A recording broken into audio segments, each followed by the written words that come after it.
Salve saudara-saudari terkasih dalam Tuhan. Kita bertemu dalam renungan harian Katolik Senin 17 April 2023 dalam pekan Paskah yang kedua. Dalam Kisah Para Rasul 4 ayat 23-31 kita dapat mengambil satu pesan yang dapat kita simak untuk kita teladani. Setelah Petrus dan Yohanes dibebaskan, mereka menceritakan pengalaman mereka kepada murid yang lain.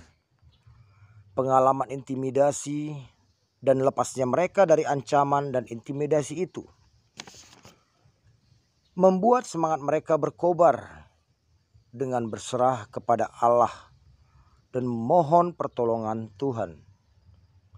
Seketika itu juga Allah menjawab mereka dengan tanda goyangnya tempat mereka berkumpul, dan mereka pun penuh dengan Roh Kudus yang membuat mereka berani memberitakan firman Allah. Dalam Injil hari ini, Nikodemus membuat pengakuan bahwa Yesus adalah Rabi yang diutus Allah. Pengakuan Nikodemus ini berdasar pengamatannya bahwa Yesus telah melakukan hal-hal yang tak dapat dilakukan siapapun jika Allah tidak menyertainya. Tetapi Yesus menjawab, sesungguhnya jika seorang tidak dilahirkan kembali, ia tidak dapat melihat kerajaan Allah. Nikodemus menerjemahkan perkataan Yesus itu dengan lahir secara jasmani, yaitu seseorang masuk ke dalam rahim ibunya dan dilahirkan kembali. Tapi lahir kembali yang dimaksud Yesus adalah kelahiran secara rohaniah, yakni dari air dan roh.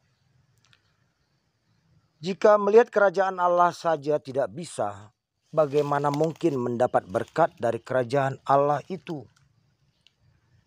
Yesus memberi syarat kelahiran kembali adalah syarat mutlak untuk melihat kerajaan Allah. Perkataan Yesus ini adalah salah satu dasar bagi gereja untuk melakukan pembaptisan sebagai gerbang bagi manusia untuk menjadi anggota gerejanya. Dengan pembaptisan, maka terbukalah hati kita untuk menerima Roh Kudus, sehingga dengan baptis kita dilahirkan kembali dalam roh. Hal ini jugalah yang dialami para murid Yesus. Tempat mereka berguncang dan mereka dipenuhi oleh Roh Kudus, sehingga mereka lahir kembali dengan kepenuhan Roh Kudus yang membuat mereka dapat memahami kerajaan Allah dan menjadikan kerajaan Allah itu adalah tujuan akhir hidup mereka, sehingga mereka pun dengan berani mewartakan firman Allah. Nah, saudara-saudariku yang terkasih dalam Tuhan, kita sudah menerima sakramen baptis yang seharusnya kita hidup dalam roh Allah. Tapi kelemahan kita telah membuat kita tidak peka akan suara Roh Kudus itu. Oleh karena itu Tuhan Yesus melalui gerejanya selalu mengajak kita untuk membaharui janji baptis kita, agar kita kembali peka akan Roh Kudus yang mengarahkan kita kepada Allah. Amin. Tuhan memberkati.